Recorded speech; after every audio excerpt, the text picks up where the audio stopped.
টি-20 বিশ্বকাপে সেমিফাইনালে পৌঁছে গেল ভারত। ইডেনে ক্যারিবিয়ানদের একেবারে দুর্মুষ টিম ইন্ডিয়ার রান তাড়া করে জয় ভারতের।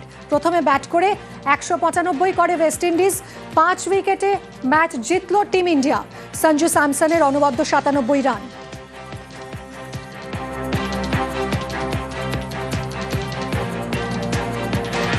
সরাসরি কথা বলবো ইরন আমার সহকর্মীর সঙ্গে। ইরন, 196 রানের টার্গেট চেস করে একেবারে অনবদ্য জয় শেষ ওভারে বলাই যায়, এবং অবশ্যই সঞ্জু স্যামসনের অনবদ্য 97 রান। যে সঞ্জু স্যামসন প্রথম দুটো ম্যাচে জায়গায় পায়নি দলে, আজকে তার এই 97 নট আউট, তার এই অনবদ্য ইনিংস, এটাই কি ম্যাচের রং বদলে দিল? একদমই। দেখো, ম্যাচের একটা স্লোগান ছিল জিতবে যে, সেমিফাইনাল খেলবে সে, যে হারবে বিদায় নেবে। মরণঘাতী ম্যাচ ভারত নেমেছিল এবং টসে জিতে ভারতে ফিল্ডিং নেওয়া, এটা কিন্তু এটা অবশ্যই ভালো দিক। কারণ এই উইকেটে গত সৌরভ বলছিলেন যে অলওয়েজ চেস করা বেটার, রান চেস করা। 195 রান ওয়েস্ট ইন্ডিজ করেছিল, এই রানটা চেস করা যায়, উইকেটে রান ছিল এবং ডিউ ফ্যাক্টর, অর্থাৎ বল গ্রিপ করতে অসুবিধা হচ্ছিল। পরে যারা বল করছিলেন ওয়েস্ট ইন্ডিজের ক্ষেত্রে বারবার বল ধরতে অসুবিধা হচ্ছিল। আর ভারতের যা ব্যাটিং, বিশেষ করে সঞ্জু, অনবদ্য 97 রানের ইনিংস। এবং যে সঞ্জু বিশ্বকাপের আগে পর্যন্ত স্কোয়াডে ছিলেন, আচমকা তিনি বাদ পড়লেন, তার জায়গায় ঈশান কিষান, অভিষেক শর্মা ওপেন করতে শুরু করলেন।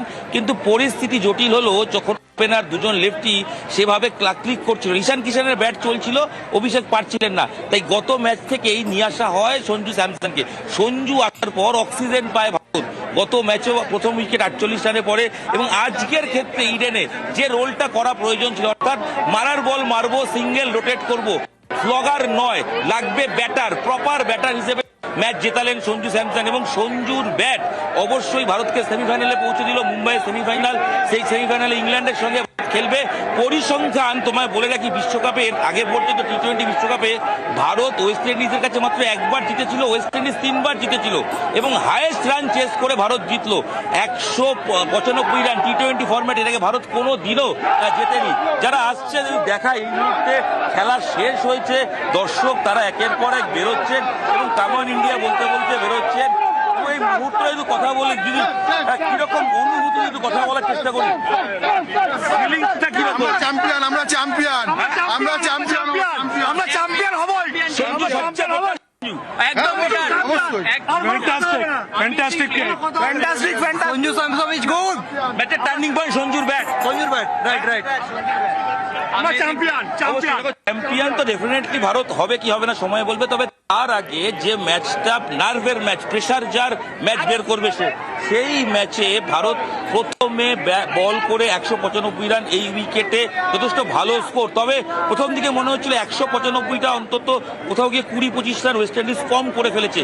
তার জন্য কিন্তু বুমরাকে কৃতিত্ব দিতে হবে। যখন ওয়েস্ট ইন্ডিজ রান বেশি করতে শুরু করে, যখন তারা গিয়ারে তারা এক্সেলেটার চাপ দেয়, অর্থাৎ তাদের ব্যাটিংয়ে রান তুলতে শুরু করে, সে সময় একই ওভারে বুমরা 2টো উইকেট, সেটা অবশ্যই টার্নিং পয়েন্ট। এবং পাওয়ার প্লে, কথা বলে পাওয়ার প্লে যার, ম্যাচ তার। ওয়েস্ট ইন্ডিজ পাওয়ার প্লেতে কিন্তু সেরকম ভালো রান করতে পারেনি, মাত্র 45 করে, সেখানে কোথাও গিয়ে একটু রানের গতি কমে। এবং সব মিলিয়ে বোলিং বিভাগ এই উইকেটে খুব বেশি করার কিছু ছিল না। তার মধ্যে বুমরা, বরুণরা যেরকম পারফর্ম করার করেছেন, হর্ষদীপ এক ওভারে 23 খাওয়ার পর ব্যাটিং লাইনআপের এই পারফরম্যান্স, এবার ইংল্যান্ডের সঙ্গে সেমিফাইনালে যাবে ভারত, কোথাও শুরুটা একটু এগিয়ে থাকবে ভারত, এবং বোলিং পাশাপাশি কি গৌতম গম্ভীরের চিন্তার কারণ হতে পারে? দেখো ভারতের সেমিফাইনাল ম্যাচ, তার প্রিয় সবচেয়ে পয়া মাঠ মুম্বাইয়ে। একদিনের বিশ্বকাপের ক্ষেত্রে এই মাঠেই মুম্বাইয়ে ভারত জিতে ফাইনালে উঠেছিল। তাই ইংল্যান্ড অবশ্যই টুর্নামেন্টে সফল দল, সফলভাবে খেলছে। সেই দলের বিরুদ্ধে ভারতের প্লাস পয়েন্ট যেটা অবশ্যই, সেটা হচ্ছে সঞ্জুর ব্যাট এবং ব্যাটিং অর্ডারে কম বেশি সবার পারফর্ম করা। এবং এমন একটা ক্রুশিয়াল জায়গা থেকে ভারত ম্যাচটা বের করলো, যেখানে ডু অর ডাই ম্যাচ।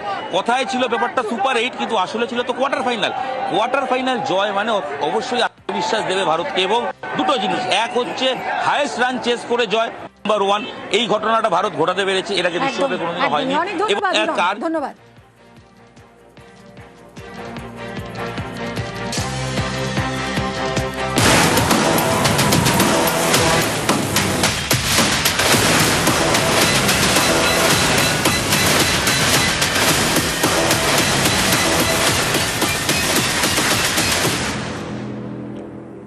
মধ্যপ্রাচ্য মধ্যপ্রাচ্যের মহারণ আর মধ্যপ্রাচ্যের এই মহারণে নিহত খামেনেই।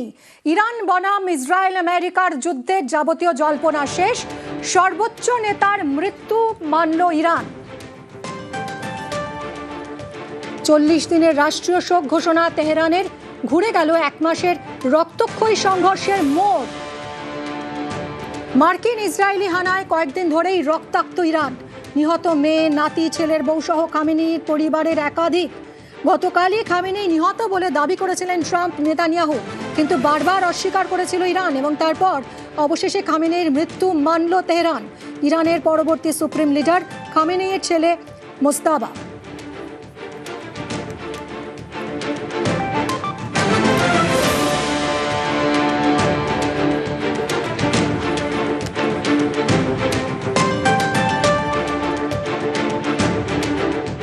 মার্কিন যুক্তরাষ্ট্রের কাছে অধিকাংশ দেশই এখন নথি স্বীকার করে নিয়েছে। তৃতীয় বিশ্বযুদ্ধের সম্ভাবনা নেই। ডোনাল্ড ট্রাম্প একা দায়িত্ব নিয়ে একের পর এক রাষ্ট্রপ্রধানকে তিনি হত্যা করছেন, ভেনেজুয়েলা থেকে শুরু করে ক্যাপচার করছে, নিরীহ মানুষদের মারতে তিনি ইসরায়েলকে সাহায্য করছেন। আজকে যে ক্ষমতা মার্কিন যুক্তরাষ্ট্রের হাতে আছে, তারাই পৃথিবীটাকে আস্তে আস্তে ধ্বংস করে ফেলবে। ইরানের পরবর্তী সুপ্রিম লিডার নিহত আয়াতুল্লাহ খামেনেইয়ের ছেলে মোজতাবা। তিনি ইরানে প্রভাবশালী হিসেবে পরিচিত এবং ইসলামিক রেভলিউশনারি গার্ড কোরের সঙ্গে তার ঘনিষ্ঠ সম্পর্ক।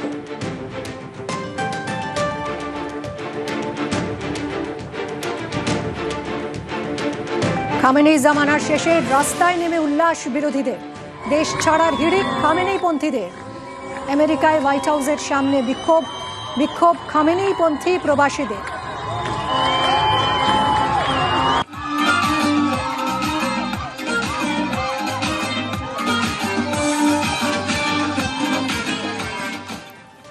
হামলার বদলা ইরানের।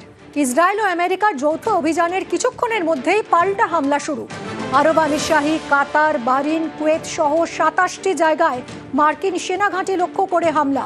14টি মার্কিন সেনাঘাঁটি গুঁড়িয়ে দেওয়ার দাবি ইরানের। দুবাই, দোহা, আবুধাবিতে একের পর এক রকেট, ড্রোন নিয়ে হামলা ইরানের। খামেনেই নিহত হওয়ার পরও রাতভর চলে আক্রমণ। শনিবারের পর রবিবারও পাল্টা আক্রমণ জারি ইরান রেভলিউশনারি গার্ডের। ইসরায়েলের বেটশেমেশ শহরে ইরানের ড্রোন হামলায় ইতিমধ্যেই 9 জনের মৃত্যুর খবর পাওয়া গেছে। বেটশেমেশ শহরের বিস্তীর্ণ অংশ এখন ধ্বংসস্তূপ, মৃতের সংখ্যা আরও বাড়তে পারে। হরমুজ প্রণালীতে জাহাজে হামলা করেছে ইরান। ওমান উপকূলে হরমুজ প্রণালীতে থাকা অয়েল ট্যাঙ্কার জ্বলতে দেখা গেছে। হরমুজ প্রণালী ওমান এবং ইরানের মধ্যে থাকা এমন একটা সংকীর্ণ জলপথ যেখান দিয়ে বিশ্বের মোট রফতানির 1/5 তেল সরবরাহ করা হয়। সংঘাত শুরু হওয়ার পর থেকে অনেকেরই আশঙ্কা যে এই প্রণালী দিয়ে তেলের ট্যাঙ্কার পরিবহন কার্যত থমকে যাবে। গোটা বিশ্বে তেল পরিবহনের গুরুত্বপূর্ণ রুট এই হরমুজ প্রণালী। ঘুরপথে আমদানি রফতানি তেলের দামে প্রভাব পড়তে পারে।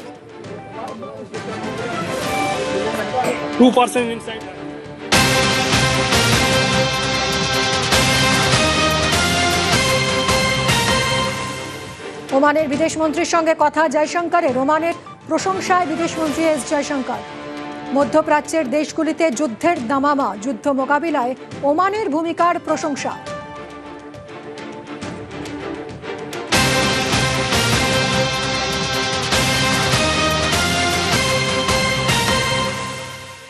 মধ্যপ্রাচ্যের মহাযুদ্ধে জ্বলছে হরমুজ প্রণালী। ওমান উপকূলে অয়েল ট্যাঙ্কারে ইরানের হামলা। হরমুজ প্রণালী দিয়ে থমকে তেল সরবরাহ। ইতিমধ্যে অপরিশোধিত তেলের দাম 10% বেড়েছে। যুদ্ধে নাচে বাড়বে জ্বালানির দাম, আশঙ্কায় বিশ্ব। মধ্যপ্রাচ্যের যুদ্ধে জ্বালানির দাম বৃদ্ধির জোরালো আশঙ্কা। ভারতের প্রয়োজনের বেশিরভাগ তেলই আমদানির উপর নির্ভরশীল। তেলের দাম বাড়লে সমান তালে নিত্য প্রয়োজনীয় জিনিসেরও দাম বাড়বে। সব মিলিয়ে অর্থনীতিতে ধাক্কার আশঙ্কায় বিশেষজ্ঞরা।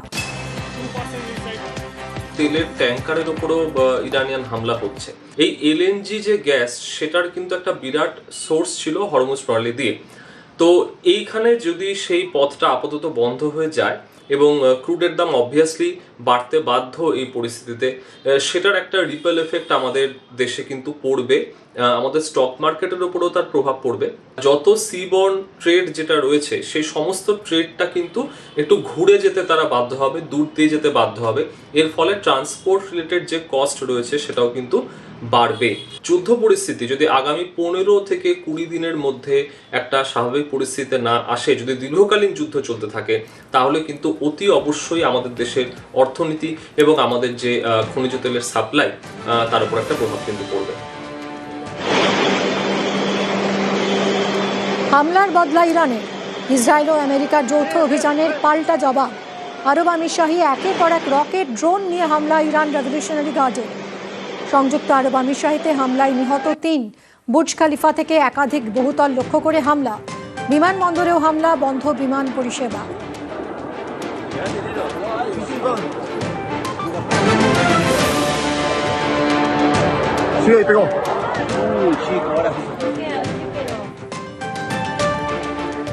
ভয়ঙ্কর প্রত্যাঘাত ইরানের। আমেরিকার রণতরী আব্রাহাম লিঙ্কনে মারণ আঘাত। বিশাল এই রণতরীতে হামলা চালিয়েছে ইরানের 4 ব্যালিস্টিক মিসাইল, এমনটাই দাবি করেছে ইরানের সেনাবাহিনী।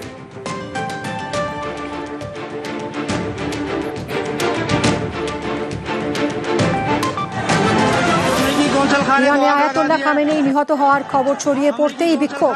পাকিস্তানের করাচিতে মার্কিন দূতাবাসে হামলা খামেনির সমর্থকদের। পুলিশের সঙ্গে বিক্ষোভকারীদের সংঘর্ষে করাচিতে নিহত 9 জন, আহত 32। আমেরিকা ও ইসরায়েলের হামলায় খামেনি নিহত হওয়ায় ক্ষোভ। দূতাবাসে ঢুকে পড়ে ভাঙচুর, আগুন। দূতাবাসের বাইরেই গাড়িতে আগুন ধরিয়ে দেয় বিক্ষোভকারীরা। পাল্টা বিক্ষোভকারীদের সরাতে টিয়ার গ্যাসের শেল ফাটায় পুলিশ।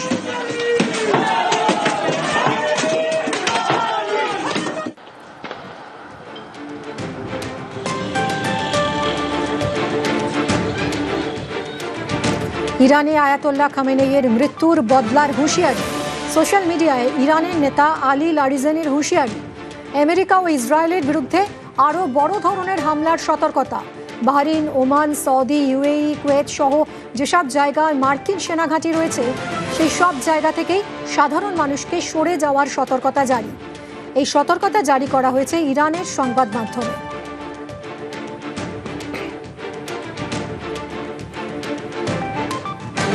ইরানের হুঁশিয়ারির জবাব মার্কিন প্রেসিডেন্টের। ইরান হামলা চালালে থেমে থাকবে না তারা, পাল্টা আরও বড় হামলা চালাবে আমেরিকা। সোশ্যাল মিডিয়ায় পোস্ট করে হুঁশিয়ারি ডোনাল্ড ট্রাম্পের।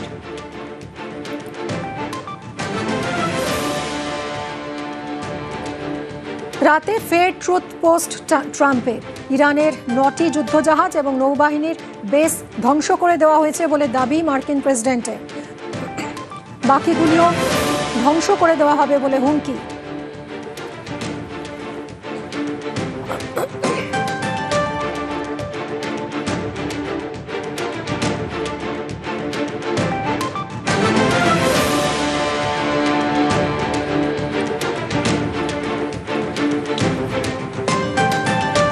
তেহরানের ভিতরে ঢুকে আরও জোরদার হামলা চালাবে ইসরায়েলের বাহিনী। হুঙ্কার ইসরায়েলের প্রধানমন্ত্রী বেঞ্জামিন নেতানিয়াহু।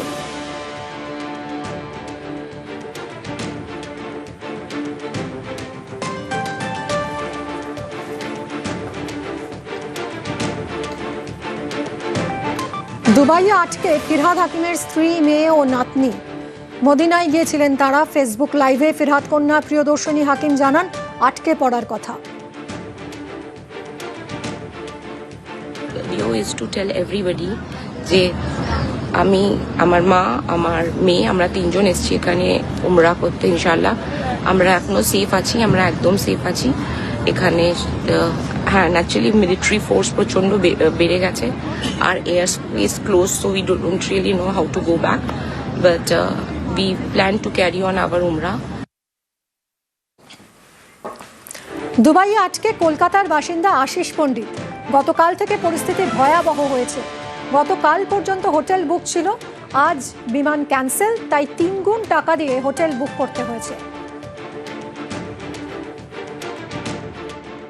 ব্যবসার কাজে গত 4 দিন আগে এসছি দুবাইতে, আজকে চলে যাওয়ার ছিল, কিন্তু কালকে পরিস্থিতি পুরো আস্তে আস্তে বদলে গেল। আবুধাবিতে মিসাইল পড়েছে, দুবাইতেও পড়েছে। বিকেলে নাগাদ খবরটা পেলাম। পরিবার পরিজন তো খুব চিন্তায় পড়ে গেল। দুবাই এয়ারপোর্ট বন্ধ হয়ে গেছে, সমস্ত হোটেল ভর্তি। একদিনের জন্য 3 গুণ টাকা দিয়ে একদিনের জন্য বুক করলাম। প্রবলেমের মধ্যে আছি, একটা অনিশ্চয়তার মধ্যে আছি। বাবা লাকিলি যেহেতু সকালে ফ্লাইট ছিল তো হোটেল ছাড়েনি বলে ওটা এক্সটেন্ড করে নিয়েছে। হোটেলই আটকে আছে। এমিরেটস থেকে জানানো হয়েছে সব ফ্লাইট ক্যান্সেল। তো যেহেতু উনি সিনিয়র সিটিজেন, অ্যাজ আর্লিয়েস্ট ওনাকে 4th একটা টিকিট দেওয়া হয়েছে, বাট সেটা আদেও ছাড়বে নাকি এখনো আনসার্টেন। হোটেলেই আছেন উনি নিজের খরচাতেই, এবং সেটা প্রাইস খুব হাই, মানে 3 গুণ প্রাইস দিয়ে থাকতে হচ্ছে।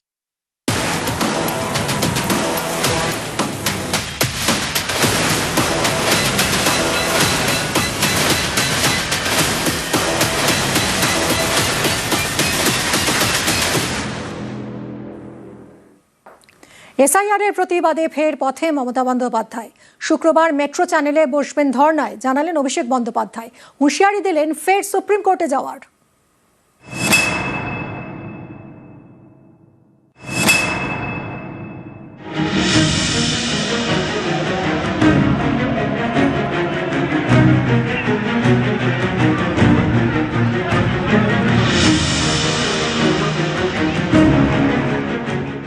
এসআইআর এর পর প্রথম ভোটার তালিকা প্রকাশ। শনিবার এই তালিকা প্রকাশ করেছে নির্বাচন কমিশন। খসড়া তালিকা এবং প্রথম ভোটার তালিকা মিলিয়ে বাদ গেছে 63 লক্ষের বেশি ভোটারের নাম। এখনো বিচারাধীন 60 লক্ষেরও বেশি। তৃণমূলের দাবি তালিকায় কারচুপি করা হচ্ছে। বিজেপির কথায় কাজ করছে কমিশন। এই অভিযোগে ফের পথে নামছেন মমতা বন্দ্যোপাধ্যায়। শুক্রবার মেট্রো চ্যানেলে বসবেন ধর্নায়।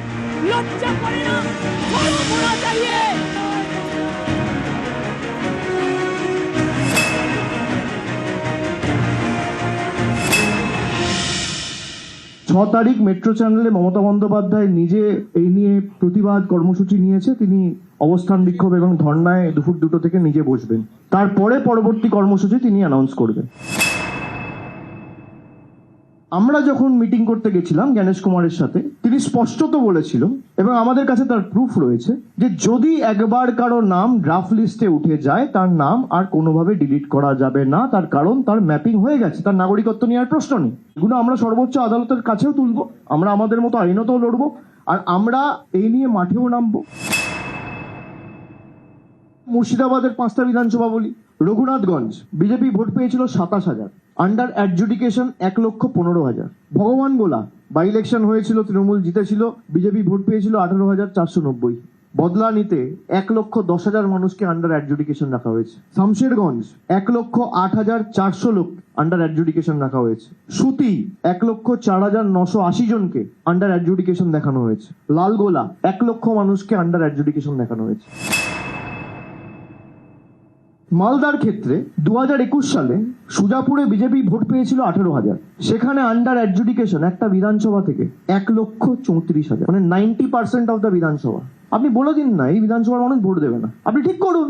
রতুয়া বিজেপি ভোট পেয়েছিল 57,000, under adjudication 1,04,000। Malatipur BJP vote পেয়েছিল 36,156, আন্ডার অ্যাডজুডিকেশন 94,737। যে একটা বিধানসভার 5%, 7%, 10% লোক নয়, 90% লোক আন্ডার অ্যাডজুডিকেশন।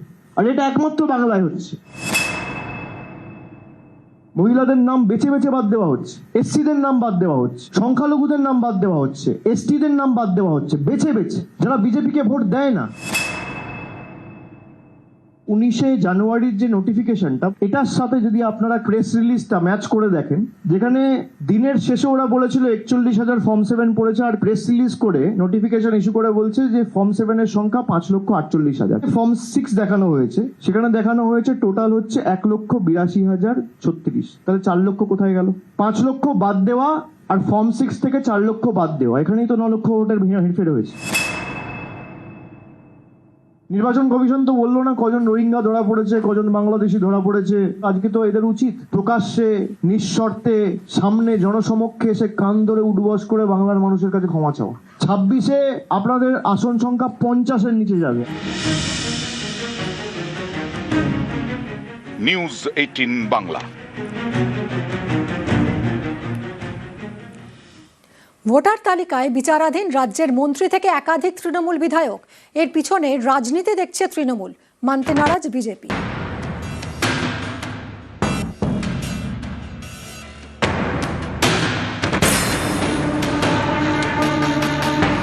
রাজ্যসভার আরেকজন প্রতিমন্ত্রী রয়েছে গোলাম রাব্বানি, তার নাম আন্ডার অ্যাডজুডিকেশন দেওয়া হয়েছে। আমডাঙ্গার 3 বারের বিধায়ক রফিকুর রহমানের নাম আন্ডার অ্যাডজুডিকেশন দেখানো হয়েছে। কুমারগঞ্জের বিধায়ক তোরাফ হোসেনের নাম আন্ডার অ্যাডজুডিকেশন দেখানো হয়েছে। চণ্ডীতলার বিধায়ক আকবর আলী খন্দকার তৃণমূলের জন্মলগ্ন থেকে তৃণমূলের সাথে ছিল, সেই আকবর আলী খন্দকারের স্ত্রী চণ্ডীতলার বিধায়ক সদস্যা সাথী খন্দকারের নাম আন্ডার অ্যাডজুডিকেশন দেখানো হয়েছে। বীরভূমের জেলা পরিষদের সভাধিপতি কাজল শেখের নাম আন্ডার অ্যাডজুডিকেশন দেখানো হয়েছে। জাকির হোসেন জঙ্গিপুরের তৃণমূল বিধায়ক, জলঙ্গির তৃণমূল বিধায়ক আব্দুর রাজ্জাক, আমডাঙ্গার বিধায়ক রফিকুর রহমান, কুমারগঞ্জের তৃণমূল বিধায়ক তোরাফ হোসেন মণ্ডল, গোলাম রাব্বানি রাজ্যের মন্ত্রী, গোয়ালপুকুরের তৃণমূল বিধায়ক, সকলের নামই বিচারাধীন। 2021 সালে গোয়ালপুকুরে 73,514 ভোটে জেতেন গোলাম রাব্বানি। সেই গোয়ালপুকুরে বিচারাধীন 78,475। এর পেছনে রাজনৈতিক চক্রান্ত দেখছেন তৃণমূল বিধায়ক।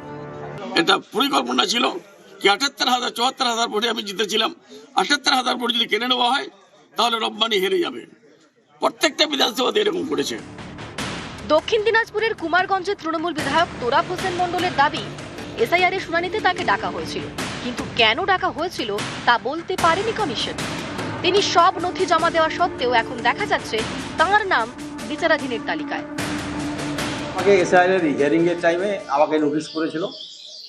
নোটিশ দেখার পর আমি নোটিশের কারণটা খুঁজে পাইনি। এটা ইচ্ছাকৃত, আমার কোনো অসঙ্গতি নাই। আমাকে যে ডেকেছে তারা তো আমাকে কিছু বলতে পারতেছে না। এসআইআর এর পর ভোটার তালিকায় নাম বাদ যাওয়া নিয়ে শুরু থেকেই সুর চড়িয়েছিল বিজেপি। ইয়ারে যদি 50 লাখ বাদ যায়, এখানে 1,25,00,000 বাংলাদেশি মুসলমান আর রোহিঙ্গা বাদ যাবে। শনিবার প্রথম ভোটার তালিকা বেরোনোর পরে দেখা গেল খসড়া ভোটার তালিকা এবং প্রথম ভোটার তালিকা মিলিয়ে নাম বাদ 63,66,952। এছাড়া বিচারাধীন 60,06,675। আমি কতবার ভোটে লড়েছি জানেন? বিধানসভায় 4 বার, লোকসভায় 3 বার। যোগ বিয়োগ করুন, তাহলে বুঝতে পারবেন অভিজ্ঞতার ভিতর দিয়ে বলেছি যে মৃত ভোটার, ডবল ট্রিপল এন্ট্রি, ভুয়া এবং বাংলাদেশি মুসলিম অনুপ্রবেশকারী রোহিঙ্গা এরা থাকবে না, থাকবে না, থাকবে না। সংখ্যাটা যা হওয়া উচিত সেই দিকে যাচ্ছে। এগুলো বিজেপির অ্যাসাইনমেন্ট পালন করতে গিয়ে এই মেসটা তৈরি করছে ইলেকশন কমিশন। ওই যে প্রথমে বলেছিল 1 কোটি বাদ দিতে হবে, 2 কোটি বাদ দিতে হবে, দিতে পারছে না। কোথায় দেবে? ওই হিয়ারিং এর নোটিশ পাঠিয়ে লজিক্যাল ডিসক্রিপেন্সি বলে এইসব করে মানুষকে হ্যারাস করেছে। তো মানুষ ক্ষিপ্ত হয়ে আছেন, নেক্সট যা সুযোগ আসবে বিজেপির বিরুদ্ধে ভোট দেবে। নিউজ 18 বাংলা। বাংলায় এবার দুবার হোলি। বাংলা দখলের পর হোলি খেলবে বিজেপি, চড়াসুর নীতিন নবীনের। ফলের পর বিজেপি আবির ব্যবহার করতে পারবে না, তাই আগেই হোলি খেলবে, কটাক্ষ অভিষেকের। आइए मित्रों, हम सब कोई को आने वाले समय में इस सरकार को निश्चित रूप से उखाड़ फेंकना है। आज जिस परिवर्तन की शंखनाद के साथ हम यहाँ इकट्ठा हुए हैं, साथ ही साथ विकसित भारत का सपना, विकसित बंगाल का जो सपना हमारे नेताओं ने देखा है, अब हम अपने बंगाल में भी नरेंद्र मोदी के नेतृत्व में डबल इंजन की सरकार बनाएंगे और विकास के इस रथ को आगे बढ़ाएंगे। अगले कुछ ही दिन बाद होली आ रही है। एक होली हम लोग 4 तारीख को मनाएंगे और दूसरी होली बंगाल के जीत के साथ मनाएंगे, भगवा होली मनाएंगे। उस दिन के लिए अपने आप को संकल्पित करिए मित्रों। অনেক আবির কিনে রেখেছে, ইউজ হবে না। মেতে রেজাল্টের পর তাই হোলিটা আগে খেলে নিতে হবে। খেলেনি, আমরা সবাই মে মাসের প্রথম সপ্তাহে খেলবো। আমাদের তো সচেতন থাকতে হয়। হোলিতে অনেক দুর্ঘটনা ঘটে, যারা জনপ্রতিনিধি তারা হোলি খেলে না, তারা মানুষের সাথে থাকে, এলাকায় নজর রাখে। আপনি বাজারে যান না, গেরুয়া আবিরের দাম বেশি না সবুজ আবিরের দাম বেশি, একটু খোঁজ নিয়ে আসুন। পরিবর্তন যাত্রার সূচনায় অনুপ্রবেশ অভিযোগে চড়াসুর, তোষণের রাজনীতির অভিযোগ। তৃণমূলকে তোপ বিজেপির সর্বভারতীয় সভাপতির। অনুপ্রবেশ এবং তোষণ ইস্যুতে পাল্টা বিজেপিকে আক্রমণ তৃণমূলের। आज हम बंगाल के इस पवित्र माटी से उन घुसपैठियों को भी स्पष्ट संदेश देना चाहते हैं कि आपने बंगाल में जिन घुसपैठियों का साथ दिया था अब उन घुसपैठियों को बाहर करने का समय आ गया है। बंगाल की जमीन को जब हम फेंसिंग के लिए मांगते हैं, जब हम कहते हैं कि हम बंगाल की सीमाओं को सुरक्षित करना चाहते हैं, तो ममता दीदी के पास जमीन नहीं होता है देने के लिए और उस फाइल को अटकाती हैं, लटकाती हैं। लेकिन यहीं पर अगर कहे कि अगर बंगाल की जमीन पर तुष्टीकरण की राजनीति के लिए जमीन देने की बात आएगी तो ममता दीदी रेड कारपेट बिछाकर लोगों को जमीन देती है। इस बात को हमको समझना होगा। বর্ডারে জমি দেওয়া সত্ত্বেও সেই জমি ফেন্সিং হয়নি, দীর্ঘদিন ধরে ফেলে রাখা রয়েছে। এপারে বর্ডারে না হয় ঠিক আছে, মাঝখানে গঙ্গা পদ্মা রয়েছে, নদীর মাঝখানে ফেন্সিং দেওয়া অসুবিধা। পাকিস্তানের বর্ডারে তো অসুবিধা নেই, তাহলে সেখানে বর্ডার পার করে কি করে সন্ত্রাসবাদী জঙ্গিরা ঢুকছে? এই অপদার্থ কেন্দ্রীয় স্বরাষ্ট্রমন্ত্রী তার নিজের দপ্তরের ব্যর্থতা ঢাকতে পারে না, হুক্কা শিয়াল করলে বাকি শিয়ালরা হুয়া হুয়া করবে। নীতিন নবীনকে সেটাই করতে হবে, কারণ তার চাকরি বাঁচাতে হবে। বিজেপি যাকে যাকে চোর বলেছিল তাদেরকে বিজেপি, ধরুন এ রাজ্যে শুভেন্দুকে বলেছিল চোর, ভিডিও দেখিয়েছিল যে খবরের কাগজে মুড়িয়ে টাকা নিচ্ছে, সেই শুভেন্দুকে মাথায় তুলে বিরোধী দলনেতা বানিয়েছে কি ভারতীয় জনতা পার্টি। দুর্নীতির বিষয়টা কি করে ডিল করতে হয় ওয়াশিং মেশিনে, সেটা সবচেয়ে ভালো বিজেপি জানেন। গড়বেতায় পরিবর্তন যাত্রা, গড়বেতায় কর্মসূচির তুলনায় ধর্মেন্দ্র প্রধান। পরিবর্তন যাত্রার আগে গড়বেতার সর্বমঙ্গলা মন্দিরে পুজো দেন ধর্মেন্দ্র প্রধান। উনি আসছেন। আমি গড়বেতায় পরিবর্তন যাত্রায় শুভেন্দু অধিকারীও। বাংলায় পরিবর্তনের হুঁশিয়ারি। পরিবর্তন নয়, বাংলায় তৃণমূলের প্রত্যাবর্তন, তোপ কুণাল ঘোষের। পরিবর্তন সুনিশ্চিত, আসল পরিবর্তন হবে। 2011-তে আসল পরিবর্তন হয়নি, এবারেই আসল পরিবর্তন হবে। অনেক ভরসা করে 11-তে পরিবর্তন এনেছিল, আমরাও পরিবর্তনের পক্ষে কাজ করেছিলাম, কিন্তু বোতলটা চেঞ্জ হয়েছে, মদটা পুরনো রয়ে গেছে। এবারে আসল পরিবর্তন হবে। বিজেপি বিভিন্ন জায়গায় যে পরিবর্তন যাত্রা করছে ওগুলো ওদের বিদায় যাত্রায় পরিণত হবে। 2021 আপকি বাত 200 পার, মনে নেই? 200 পার কই, 77-এ আটকে গেছিল, শেষে এখন 60। যে দলটা অত্যন্ত বঙ্গ বিরোধী, বঙ্গবাসীদের বিরুদ্ধে, তারা বাংলায় রিজেক্টেড। পরিবর্তন বাংলায় 2011 সালে হয়ে গেছে, প্রত্যাবর্তন হবে। এবার প্রত্যাবর্তন হবে, মমতা বন্দ্যোপাধ্যায় নেতৃত্বে চতুর্থ আমাদের মামাটি সরকার হবে।